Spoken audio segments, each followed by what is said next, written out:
Class 8 history में आपने एक चैप्टर पढ़ा था रिवोल्ट ऑफ 1857, जिसमें आपने पढ़ा था कि किस तरह से फर्स्ट रिवोल्ट किया गया था by the Indians against the Britishers. तो पहला रिवोल्ट माना जाता है उसे, क्योंकि इतने बड़े लेवल पे पहली बार अंग्रेजों ने मुंह की खाई थी, बट वो उसे सप्रेस करने में कामयाब हुए थे, पर ये उनके लिए एक बहुत बड़ा झटका था। ठीक है, तो वैसा ही यहाँ पर एक सुभद्रा कुमारी चौहान की कविता है झांसी की रानी।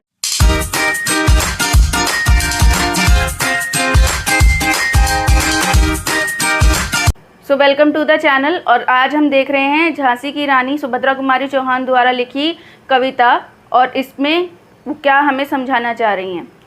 तो ये झांसी की रानी सुभद्रा कुमारी चौहान की बहुत प्रसिद्ध कविता है। यह कविता 1857 की स्वतंत्रता संग्राम की पृष्ठभूमि पर लिखी गई है। स्वतंत्रता संग्राम मतलब इंडिपेंडेंस रिवोल्ट या रिवोल्ट फॉर इंडिपेंडेंस की थीम पर, पृष्ठभूमि मतलब उसकी थीम को लेकर ये कविता लिखी गई है। 1857 की क्रांति भारतीय स्वतंत्रता संग्राम का अविस्मरणीय अध्याय है। अविस्मरणीय मतलब अनफॉरगेटेबल, जिसे भुलाया नहीं जा सकता। तो ये अविस्मरणीय अध्याय मतलब चैप्टर, तो ऐसा चैप्टर है पूरी हिस्ट्री में जब रिवोल्ट हो रहे थे, तो 1857 का रिवोल्ट हमेशा हमें याद रहेगा। यह कविता रानी लक्ष्मीबाई के जीवन व्रत, उनके संघर्ष और विद्रोह से हमारा ओजपूर्ण साक्षात्कार कराती है। तो कविता में रानी लक्ष्मीबाई जी के जीवन व्रत मतलब उनकी जीवन की कथा है, उनके संघर्ष, उन्होंने क्या क्या स्ट्रगल्स किए हैं, और विद्रोह, उन्होंने किस तरह से रिबेल किया है, रिवोल्ट किया है अगेंस्ट ब्रिटिशर्स, उससे हमारा ओजपूर्ण मतलब एक बहुत एनर्जेटिक वे में हमारा साक्षात्कार कराती है, मतलब मीट कराती है, हमें उससे मीटिंग करवाती है, हमें इंट्रोड्यूस करवाती है रानी लक्ष्मीबाई के ओज से, उनकी एनर्जी से। यह कविता वीरता, उत्साह और देश प्रेम की भावना से ओतप्रोत है, यानी भरी हुई है। इस कविता में आपको वीरता दिखाई देगी, रानी लक्ष्मीबाई किस वीरता से लड़ी, उत्साह है उनके मन में, और देश के प्रति प्रेम है। यह पाठकों में जोश और साहस का संचार करती है। तो यह कविता पढ़ने वाले रीडर्स के मन में जोश भरती है, अपने देश के प्रति गर्व एवं स्वतंत्रता के लिए समर्पण की भावना जगाती है। ये हम पोएम पढ़ने के बाद हमें भी एक पेट्रियाटिक फीलिंग आएगी, हमें भी पेट्रियाटिज्म से भर देगी ये कविता। कविता की कथात्मक शैली और गेयता इसे और अधिक जीवंत एवं प्रभावशाली बनाती है। कथात्मक का मतलब होता है स्टोरी की फॉर्म में ये कविता लिखी गई है, तो स्टोरी की तरह एक कविता चलती जा रही है, जिसमें इवेंट बाय इवेंट चीज़ें हो रही हैं क्रोनोलॉजिकल ऑर्डर में। और गेयता मतलब कि जिसे गाया जा सके, इसमें अभी आप पढ़ेंगे देखेंगे कि इसे किस तरह से गा के भी सुनाया जा सकता है, इसे और ज़्यादा जीवंत और प्रभावशाली, यानी इसे और ज़्यादा इम्पैक्टफुल बना देती है कविता को। तो ये तो इसका सारांश था, इंट्रोडक्शन था, आपकी बुक में दिया हुआ है। अब पोएम को डिस्कस करते हैं। सबसे पहले आपको ये जान लेना बहुत ज़रूरी है कि ये कविता वीर रस की कविता है। ठीक है, वीर रस क्या होता है? एक ऐसा रस जिससे पढ़ने वाले को जोश भर जाए, जो वो पढ़ रहा है उसे पढ़ने पर उसके अंदर जोश और साहस भर जाए। तो यहाँ कह रहे हैं सिंहासन हिल उठे, राजवंशों ने भ्रकुटी तानी थी। राजवंश कौन से हो गए? ब्रिटिशर्स की बात कर रहे हैं कि ब्रिटिशर्स के सिंहासन हिल चुके थे, उनकी भ्रकुटी तन चुकी थी। सिंहासन क्यों हिल गए थे? क्योंकि ब्रिटिशर्स ने अपना पूरा कंट्रोल इंडिया पे कर लिया था। वो आए थे ट्रेड करने के लिए, ईस्ट इंडिया कंपनी उन्होंने स्टैब्लिश की थी, पर धीरे धीरे पूरे इंडिया पे कंट्रोल कर चुके थे। और अब जब रिवोल्ट हुआ था तो उनके सिंहासन हिल गए थे, मतलब उनकी जो पकड़ थी वो थोड़ी ढीली पड़ रही थी, इसीलिए उन्होंने भ्रकुटी, मतलब ये होते भ्रकुटी आईब्रो, तो आईब्रो तन गई थी उनकी कि तुम हमारे अगेंस्ट कैसे बोल सकते हो, क्योंकि ये बात उनको लग रहा था कि कभी भी इंडियंस हमारे अगेंस्ट नहीं जाएंगे। बूढ़े भारत में भी आई फिर से नई जवानी थी। बूढ़े भारत में, भारत को बूढ़ा बताया गया। भारत जो है वो बूढ़ा क्यों हो गया था? क्योंकि इंडिया के लोगों ने ये बात मान ली थी कि हम गुलाम हैं और हम गुलाम की तरह ही रह सकते हैं। जो ब्रिटिशर्स हमें कह रहे हैं करने को, या हमारे साथ जैसा भी वो बिहेव कर रहे हैं, वो हमें एक्सेप्ट करना होगा। उन्होंने कभी रिवोल्ट नहीं किया, तो जैसे वो बुढ़ापे में चले गए थे। पर यहाँ पर जब रिवोल्ट हुआ और लोगों ने अपनी आज़ादी मांगी ब्रिटिशर से, तो ऐसा लगा कि जैसे ये इंडिया के पीपल भी अपने लिए स्टैंड ले सकते हैं, तो उनमें जैसे नया जोश और नई जवानी आ गई थी। यहाँ एक अलंकार भी है, पर अलंकार इस वीडियो में नहीं, अलंकार नेक्स्ट वीडियो में डिस्कस करेंगे। इसलिए ज़रूरी है कि आप चैनल को सब्सक्राइब कर लें और बेल आइकन भी प्रेस कर लें, ताकि जैसे ही वो वीडियो आए वो आप तक पहुँच जाए। ठीक है। अब गुमी हुई आज़ादी, गुमी का मतलब है खो गई। जो आज़ादी खो गई थी, क्यों आज़ादी इसलिए खो गई थी क्योंकि अंग्रेज़ों ने हम पर रूल कर रखा था। कीमत सबने पहचानी, अब सबको अपनी आज़ादी की कीमत समझ आने लगी थी। दूर फिरंगी, फिरंगी यानी फॉरेनर्स, और फॉरेनर्स कौन थे? ब्रिटिशर्स, क्योंकि वो दूसरे कंट्री से हमारे कंट्री पर आए थे। दूर फिरंगी को करने की सबने मन में ठानी थी। चमक उठी सन 57, सन 57 मतलब 57 इज 57, और क्योंकि 1857 की स्टोरी है तो 57 में वह तलवार पुरानी थी। जो तलवार पुरानी हो चुकी थी, तलवार पुरानी का मतलब यहाँ पर यह है क्योंकि जो इंडिया का अगर आप बैकग्राउंड देखेंगे उस टाइम पे किंग्स का रूल हुआ करता था, तो किंग वगैरह ने भी सरेंडर कर दिया था एक तरीके से ईस्ट इंडिया कंपनी के आगे। उन्होंने भी अपनी तलवारें रख दी थी कि जो ब्रिटिशर्स बोल रहे थे वो मानते चले जा रहे थे, चाहे वो सही हो या गलत। तो जो तलवारें पुरानी हो गई उनमें नई चमक आ गई। इसका मतलब है कि अब जो किंग्स थे उन्होंने रिवोल्ट करना स्टार्ट कर दिया था अगेंस्ट ब्रिटिशर्स। बुंदेले हरबोलों के मुंह हमने सुनी कहानी थी, खूब लड़ी मर्दानी वह तो झांसी वाली रानी थी। देख रहे हैं गहता है, इसमें एक राइमिंग बन रही है, एक गाने की तरह हम इसे गा सकते हैं। बुंदेले हरबोलो कौन होता है, तो पहले ये समझते हैं। बुंदेले हरबोलों का मतलब यहाँ पर है बुंदेलखंड। बुंदेलखंड एक जगह है जहाँ के जो समुदाय के लोग हैं जो वहाँ के लोक गीतों को गाया करते थे। लोकगीत मतलब वहाँ के फोक सॉन्ग्स, तो वो फोक सॉन्ग्स गाते थे। उनका एक ग्रुप है, इसीलिए उनको हरबोलों कहा जाता है, बुंदेलखंड के हरबोलों। तो इसलिए उनका नाम यहाँ बुंदेले हरबोलो रखा है। और उन्होंने बहुत ज़्यादा ये स्टोरी फैलाई तब, क्योंकि उस टाइम पे इतने रिटर्न नहीं होता था, तो बोलकर अपनी बात कहकर गाने के फॉर्म में उन्होंने रानी लक्ष्मीबाई की ख्याति सब जगह पहुँचाई। ठीक है। हमने सुनी कहानी थी, खूब लड़ी मर्दानी, देखिए उन्हें मर्दानी कहा गया है। रानी लक्ष्मीबाई को झांसी वाली रानी थी। कानपुर के नाना की मुँह बोली बहन छबीली थी। कानपुर, यहाँ स्पेलिंग थोड़ी मिस्टेक की है ताकि गेता बनी रहे, मतलब एक राइमिंग बनी रहे, पोएम को गाया जा सके। नाना यहाँ पर नाना धुंधु पंत को कहा गया है। नाना धुंधु पंत इनके मुँह बोले भाई थे, यानी रानी लक्ष्मीबाई से कोई ब्लड रिलेशन नहीं था, पर वैसे इनका राखी ब्रदर सिस्टर रिलेशन था। उनकी बहन छबीली थी, इन्हें छबीली कहा गया। छबीली मतलब चंचल, जो बहुत चंचल है, जो एक जगह टिक कर नहीं बैठती, जिनको सब कुछ करना है, सब कुछ एक्सप्लोर करना है, छबीली थी। लक्ष्मीबाई नाम, पिता की वह संतान अकेली थी। नाम इनका लक्ष्मीबाई था, ये अपने पिता की इकलौती संतान थी। नाना के संग पढ़ती थी वह, नाना के संग खेली थी। बरछी ढाल कृपाण कटारी उसकी यही सहेली थी।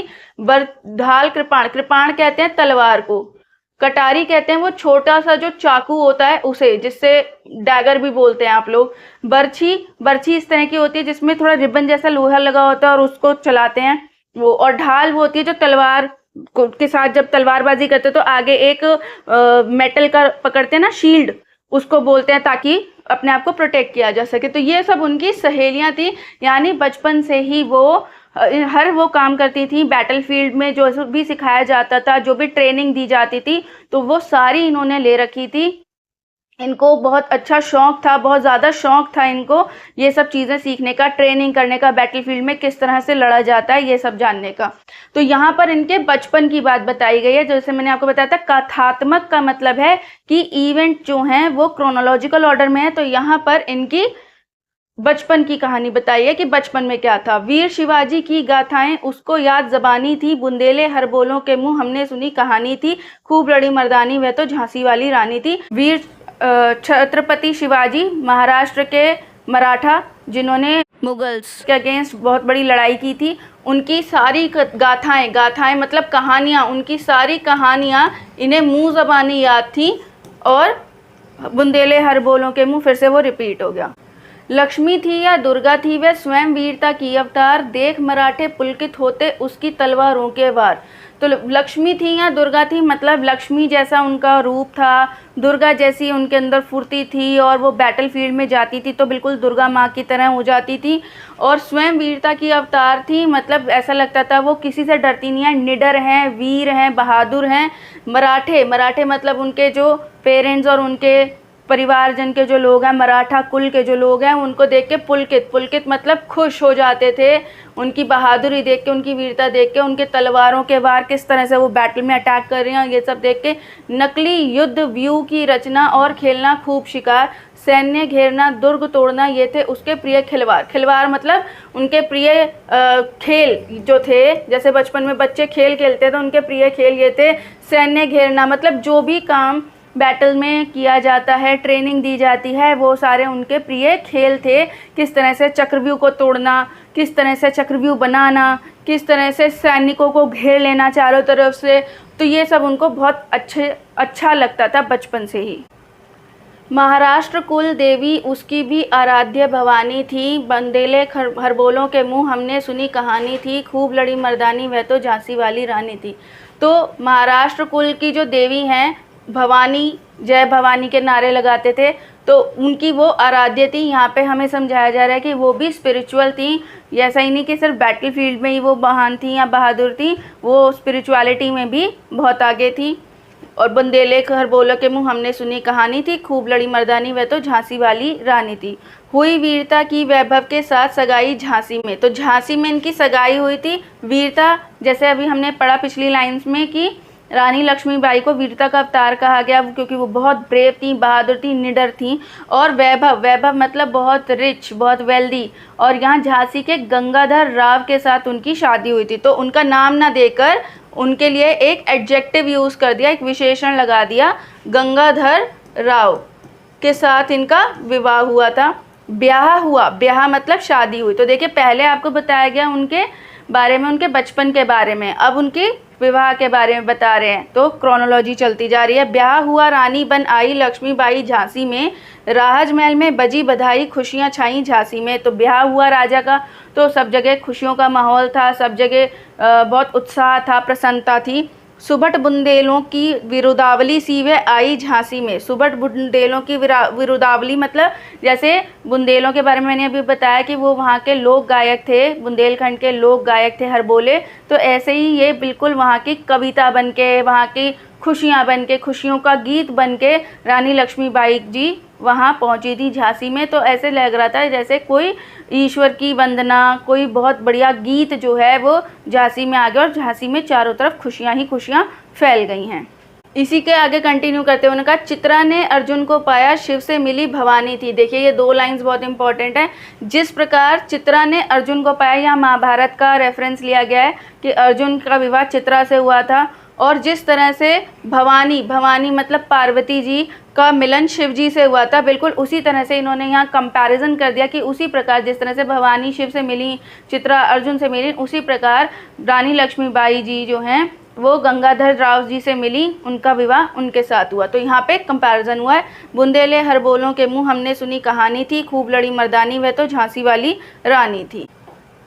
उदित हुआ सौभाग्य मुदित महलों में उजियाली छाई, किंतु काल गति चुपके चुपके काली घटा घेर लाई, तीर चलाने वाले कर में उसे चूड़ियाँ कब भाई, रानी विधवा हुई हाय विधि को भी नहीं दया आई।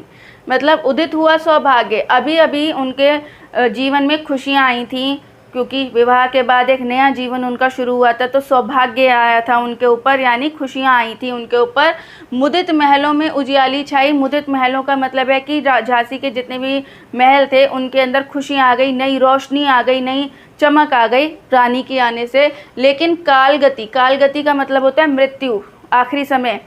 चुपके चुपके, चुपके चुपके मतलब धीरे धीरे से काली घटा घेर लाई, ये जैसे काले बादल आसमान में आ जाते हैं और सूरज को ढक लेते हैं, सूरज की रोशनी ख़त्म हो जाती है काले बादलों के कारण, इसी तरह से यहाँ पर बता रहे हैं कि मृत्यु, काल की वजह से, मृत्यु की वजह से झांसी के ऊपर भी अंधेरा छा गया था।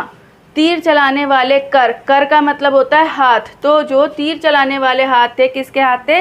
रानी लक्ष्मीबाई के जो तीर चलाने वाले हाथ थे, उसमें चूड़ियाँ कब भाई थी? वो नवविवाहिता हैं तो उनके हाथ में चूड़ियाँ सजनी चाहिए थी, पर बहुत थोड़े से टाइम में ही उनके पति की मृत्यु हो गई, उनके ऊपर काल का साया आ गया, मतलब पति की मृत्यु हो गई, जिस वजह से अब रानी चूड़ियाँ नहीं पहन सकती थी, वो विधवा हो गई थी, तो उनके हाथों में चूड़ियाँ भाई नहीं, रानी विधवा हुई है। विधि, विधि मतलब नियति या भाग्य को दया नहीं आई, भाग्य को उन पर ज़रा सी भी दया नहीं आई कि इतने कम टाइम स्पैन में ही, शादी के बहुत कम समय बाद ही गंगाधर राव की मृत्यु हो गई। निसंतान मरे राजा जी, राजा जी जब मरे थे तो उस टाइम पे उनकी कोई संतान नहीं थी। रानी शोक समानी थी, रानी और शोक एक हो गए थे, मतलब रानी इतने ज़्यादा गम में डूब गई थी, इतने दुख में डूब गई थी कि दुख और रानी एक दूसरे के पर्यायवाची बन गए थे, दोनों बिल्कुल एक हो गए थे।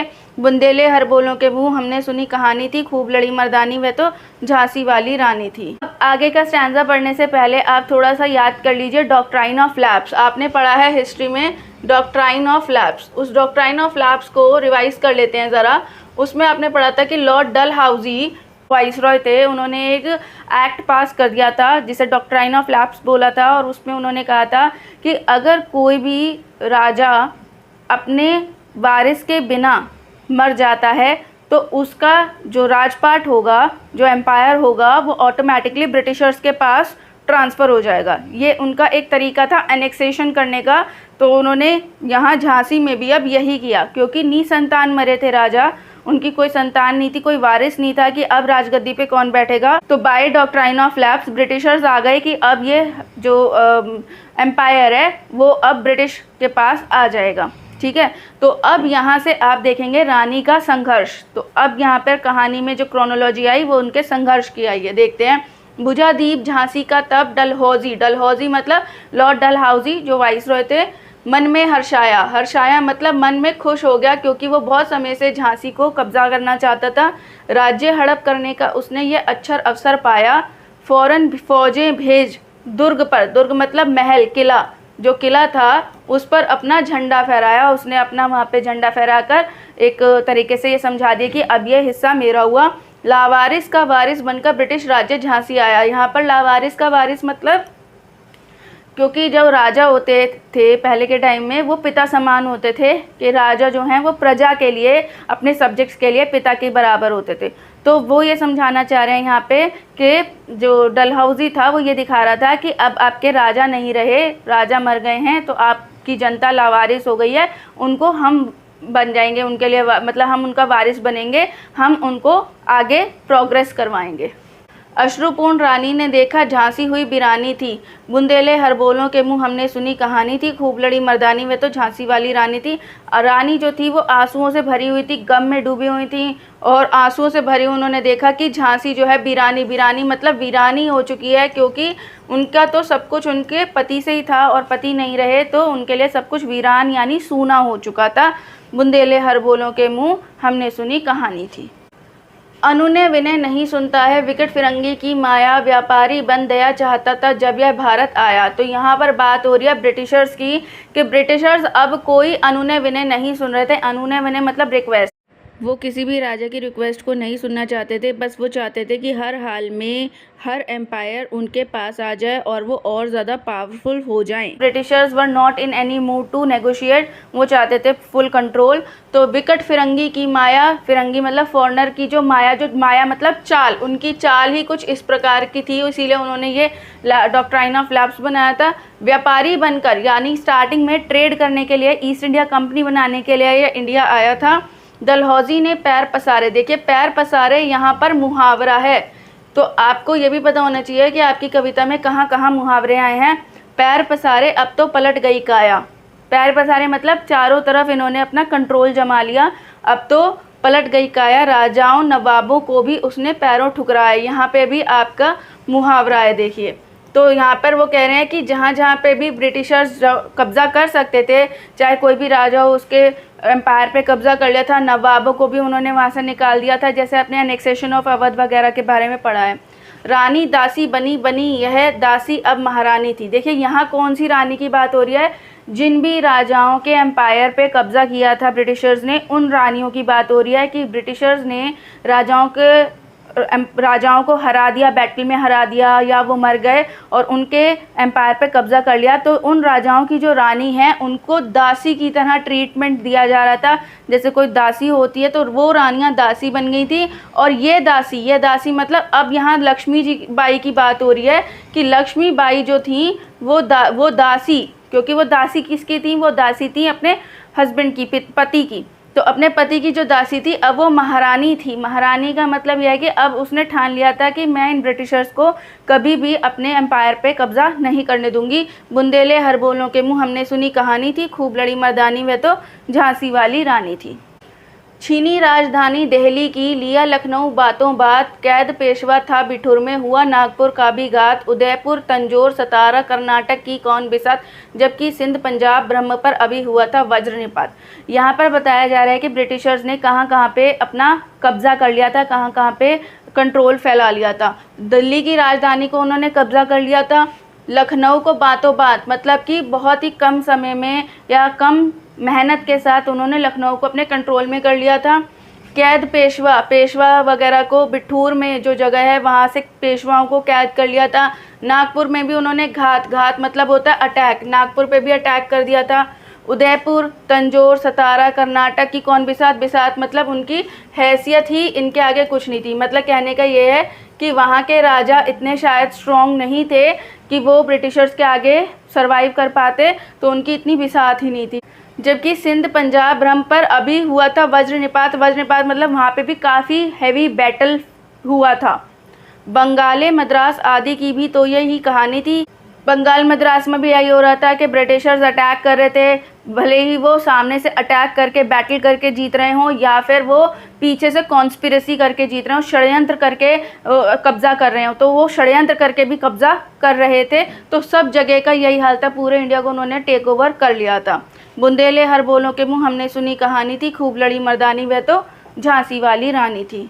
रानी रोई रनिवासों में, बेगम गम में से थी बेजार। देखिए कौन सी रानी है, ये उन राजाओं की रानी है जिन राजाओं को अटैक कर रहा था ब्रिटिशर्स ने, उनके एम्पायर को कब्जा कर लिया था। उनकी रानियां रनिवासों मतलब अपने कमरों में, जहाँ पे रानी का कमरा होता है उन कमरों में वो रो रही थी।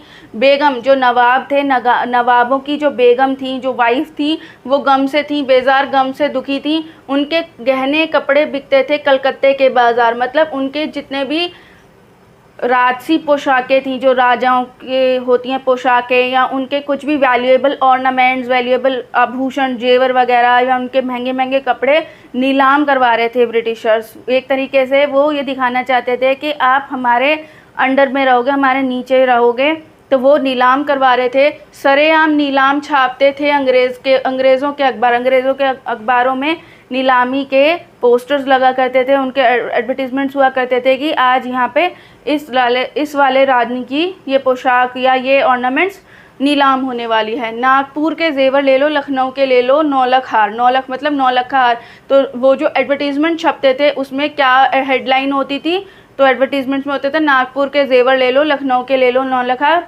अल्टीमेटली बेइज्जत कर रहे थे वो राजाओं और नवाबों को या उनकी रानियों को बेइज्जत कर रहे थे।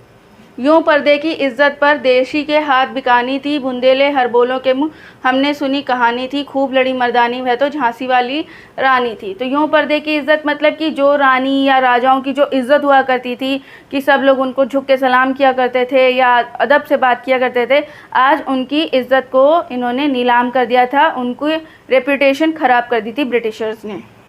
कुटियों में थी विषम वेदना, महलों में आहत अपमान, वीर सैनिकों के मन में था अपने पुरखों का अभिमान। देखिए क्या कह रहे हैं, कुटियों का मतलब यहाँ पर है कि जो आम जनता थी, आम जनता में बहुत ज़्यादा वेदना मतलब होता है दुख, विषम मतलब अथाह बहुत ज़्यादा, जिसको आप जिसको आप काउंट नहीं कर सकते, जिसको आप नाप नहीं सकते, इतनी ज़्यादा वेदना थी उनके मन में, इतना ज़्यादा दुख था। महलों में आहत अपमान, दूसरी ओर तो आम जनता दुखी थी क्योंकि उनके राजाओं के साथ गलत हो रहा था, अल्टीमेटली प्रजा के साथ भी गलत ही होने वाला था। और जो महल थे, महलों में जो लोग बच गए थे, जो रानियां बच गई थी, उनको अपमान सहना पड़ रहा था। वीर सैनिक थे वो अपने पुरखों का अभिमान अभी तक भी बचाए रखना चाहते थे, मतलब उनके मन में एक रिवोल्ट बढ़ा हुआ था कि किसी भी तरह से हम अपने पुरखों का बदला इन ब्रिटिशर से लें और उनका अभिमान, उनका गर्व वापस लेकर आएँ। नाना धुंधु पंथ देखिए ये वो नाना धुंधु पंत आ गए जो इनके मुँह भोले भाई थे। पेशवा जुटा रहा था सब सामान, बहिन छबीली ने रणचंडी का कर दिया प्रकट आवाहन। आवाहन मतलब कॉल। तो ये सब देखते हुए रानी लक्ष्मीबाई ने कॉल आउट कर दिया कि भाई अब हम लड़ाई करेंगे, अब हम रिवोल्ट करेंगे। और उन्होंने इसके लिए अपने भाई नाना धुंधु पंत को बोला कि जो भी सामान चाहिए होता है रिवोल्ट के लिए, कोई भी आपको हथियार इकट्ठे करने हैं, पैसा इकट्ठा करना है, फंड्स इकट्ठे करने हैं, जिन भी राजाओं से, दूसरे राजाओं से बात करनी है कि उनको अपने साथ मिलाना है, ये सारा काम आप करना शुरू कर दीजिए। हुआ यज्ञ प्रारंभ, उन्हें तो सोई ज्योति जगानी थी। यज्ञ किस प्रकार का यज्ञ था? अपने देश को वापस लाने का, अपनी स्वतंत्रता वापस प्राप्त करने का ये यज्ञ शुरू हो गया। उन्हें सोई ज्योति जगानी थी। जो लोग हार मानकर बैठ गए थे, जिन्हें लग रहा था कि अब कुछ भी वापस नहीं आ सकता, उनके मन में फिर से एक आशा जगाने का काम रानी लक्ष्मीबाई को करना था। उन्हें ये उनके मन में जोश भरना था कि जोश भर के ये कहना था कि भाई चलो उनसे लड़ते हैं और उनसे अपना सम्मान वापस लेते हैं। बुंदेले हरबोलों के मुँह हमने सुनी कहानी थी, खूब लड़ी मर्दानी वह तो झांसी वाली रानी थी। महलों ने दी आग, झोपड़ी ने ज्वाला सुलगाई थी, यह स्वतंत्रता की चिंगारी अंतरतम से आई थी। देखिए क्या मतलब है, महलों ने दी आग, यानी कि यहाँ कहना चाहते हैं कि जो भी पर्सन या जो भी कम्युनिटी जिस भी तरह का कंट्रीब्यूशन कर सकती थी उसने वो कंट्रीब्यूशन किया। तो महलों ने दी आग, झोपड़ी ने ज्वाला सुलगाई थी, यानी कि महलों में जो किंग्स वगैरह थे, जो बचे हुए लोग थे, उन्होंने बोल दिया, कॉल कर दिया कि भाई अब हम रिवोल्ट करेंगे। तो जो आम पीपल थे, कॉमन पीपल थे, जो प्रजा थी, उन्होंने भी राजाओं का साथ दिया। उन्होंने कहा ठीक है, हम रणभूमि में आपका साथ देने के लिए ज़रूर उतरेंगे। यह स्वतंत्रता की चिंगारी अंतरतम मतलब तम होता है अंधेरा, तम का मतलब है अंधेरा, और अंतरतम मतलब अंदर के अंधेरे से ये रोशनी निकली थी, स्वतंत्रता की चिंगारी निकली थी। जैसे मैंने आपको स्टार्टिंग में भी बताया कि सबके मन में एक बात आ गई थी कि हम ब्रिटिशर्स के ख़िलाफ़ नहीं जा सकते, उनसे लड़ नहीं सकते, तो उन्होंने एक्सेप्ट कर लिया था जो भी ब्रिटिशर्स कर रहे थे। लेकिन अब उनके मन के अंदर का ये अंधेरा दूर किया गया कि भाई अब जो है हम उसको हटाएंगे, उस अंधेरे को हटाएंगे। और स्वतंत्रता की चिंगारी ने कि अब हमें आज़ाद होना है, इन ब्रिटिशर्स से आज़ाद होकर रहना है, ये चिंगारी जल गई थी। झांसी चेती, चेती मतलब अवेयर हो गई, जाग गई, अलर्ट हो गई। झांसी अलर्ट हो गई, दिल्ली चेती, लखनऊ लपटें छाई थी। लखनऊ तक भी ये स्वतंत्रता की चिंगारी ने आग फैला दी थी। मेरठ, कानपुर, पटना ने भारी धूम मचाई थी। धूम मचाना यहाँ पे फिर से मुहावरा हो गया। धूम मचाने का मतलब है कि बहुत ज़्यादा इन्होंने भी रिवोल्ट में जो नुकसान कर सकते थे ब्रिटिशर्स का किया। जबलपुर, कोल्हापुर में भी कुछ हलचल उकसानी थी। बुंदेले हरबोलों के मुंह हमने सुनी कहानी थी, खूब लड़ी मर्दानी वह तो झांसी वाली रानी थी। तो जबलपुर हो या कोई भी जगह हो, वहाँ पर सब जगह, कहने का मतलब है जैसे हमने स्टार्टिंग में पढ़ा कि ब्रिटिशर्स ने हर जगह अपना कंट्रोल करते चले गए। अब ये स्वतंत्रता की चिंगारी या स्वतंत्रता का संग्राम हर जगह फैलता चला गया और हर जगह का या हर क्षेत्र का जो भी नवाब या राजा या जो भी लोग थे वो ब्रिटिशर्स के खिलाफ खड़े हो गए। इस स्वतंत्रता महायज्ञ में कई वीरवर आए काम, नाना धुंधु पंत, तांतिया, चतुर, अजीमुल्ला सरनाम, अहमद शाह मौलवी, ठाकुर, कुंवर सिंह, सैनिक, अभिराम, भारत के इतिहास गगन में अमर रहेंगे जिनके नाम। तो यहाँ पर आपको नाम बताया कि कौन कौन से लोग आगे आए और उन्होंने स्वतंत्रता संग्राम में पार्टिसिपेट किया, भाग लिया और अंग्रेज़ों को खूब टक्कर दी। लेकिन आज जुर्म कहलाती उनकी जो कुर्बानी थी। बुंदेले हरबोलों के मुंह हमने सुनी कहानी थी, खूब लड़ी मर्दानी वह तो झांसी वाली रानी थी। लेकिन आज उनकी जो कुर्बानियाँ थी उसको एक जुर्म का नाम दिया गया है। इनकी गाथा छोड़ चले हम झांसी के मैदानों में। यहाँ पर सुभद्रा कुमारी चौहान कहती हैं कि अब ये जो सारे भारत देश में एक आग फैल चुकी थी रिवोल्ट की, विद्रोह की, संग्राम की, ये सारी जगह जो चिंगारी फैली हुई थी उसको छोड़ के हम फोकस करेंगे झांसी पे। तो अब हम आ गए झांसी के मैदानों में, जहाँ खड़ी है लक्ष्मीबाई मर्द बनी मर्दानों में। लेफ्टिनेंट वॉकर आ पहुंचा, आगे बढ़ा जवानों में, रानी ने तलवार खींच ली, हुआ द्वंद आसमानों में। द्वंद मतलब लड़ाई। तो वो कह रहे हैं कि जब हम झांसी को देखते हैं, झांसी के मैदानों को देखते हैं, तो वहाँ पर रानी लक्ष्मीबाई बिल्कुल डट कर खड़ी थी, बैटलफील्ड में, रणभूमि में डट के खड़ी हैं। वह लेफ्टिनेंट वॉकर आया और उसने आगे बढ़ा जवानों में, मतलब अपने बाकी के जवानों के बीच वो आगे बढ़ा और रानी ने भी अपनी तलवार खींच ली। तलवार खींच लेने का मतलब है अटैक करना शुरू कर दिया। बैटल स्टार्ट हो गया। द्वंद यानी लड़ाई जो थी वो ऐसे हो रही थी जैसे आसमानों में हो रही हो, क्योंकि इतनी फास्ट एक दूसरे पे अटैक हो रहा था और जो तलवारें थी उनकी चमक दिखाई दे रही थी, या तलवार से तलवार टकरा रही थी तो उसकी एक चिंगारी निकल रही थी।